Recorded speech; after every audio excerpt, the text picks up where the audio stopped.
World War I, 4 years of mud, fire, and devastation. By 1918, Europe was shattered, millions were dead, and empires that had ruled for centuries lay in ruins. Germany was in chaos. Starvation, strikes, a revolution in the streets. The Kaiser had just fled and a new, fragile democracy was left to pick up the pieces. But how do you make peace after a disaster like that?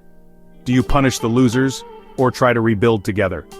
June 28, 1919, the Palace of Versailles, the so-called Big Four, sat down to write the rules. Clemenceau for France, Lloyd George for Britain, Wilson for the USA, and Orlando for Italy. Germany wasn't invited. When their delegates arrived, they got one message: sign this or face invasion. Not exactly what I'd call negotiation. Let's look at the fine print. First up, Article 231, the infamous War Guilt Clause. Germany was forced to accept full blame for starting the war. That wasn't just a slap in the face, it was the legal foundation for everything else the Allies demanded. Germans called it a lie. Humiliation turned quickly to outrage. Next, reparations. The bill? 132 billion gold marks, about $33 billion back then. Most of it meant for France and Belgium, who'd seen their homes and farms destroyed. But the cost? Germany's economy melted down. By 1923, hyperinflation had people wheeling stacks of cash to buy a loaf of bread. Territory? Gone. 13% of Germany's land was taken. 6 million people lost. Alsace-Lorraine went to France, the Polish corridor split the country, Danzig was handed to international control, and all German colonies overseas were seized by the victors. To many Germans, it felt like their country was being carved up and handed out as trophies. Even Germany's army got downsized. No conscription, just 100,000 volunteers, no tanks, no submarines, no air force. The navy was trimmed to 6 warships, and the Rhineland, right next to France, was demilitarized.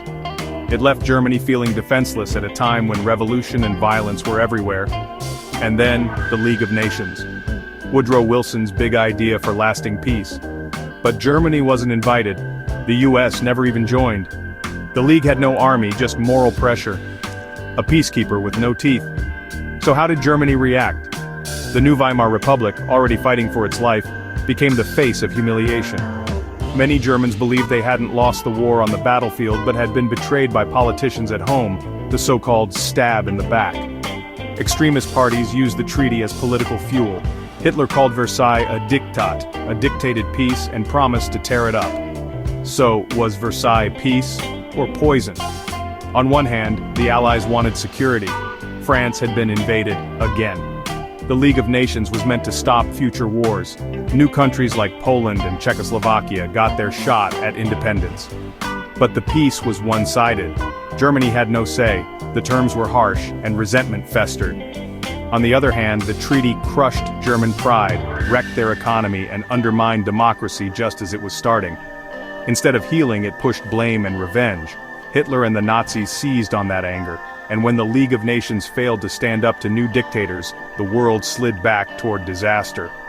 By 1939, just 20 years after peace was signed, the world was at war again. This time, it was even deadlier.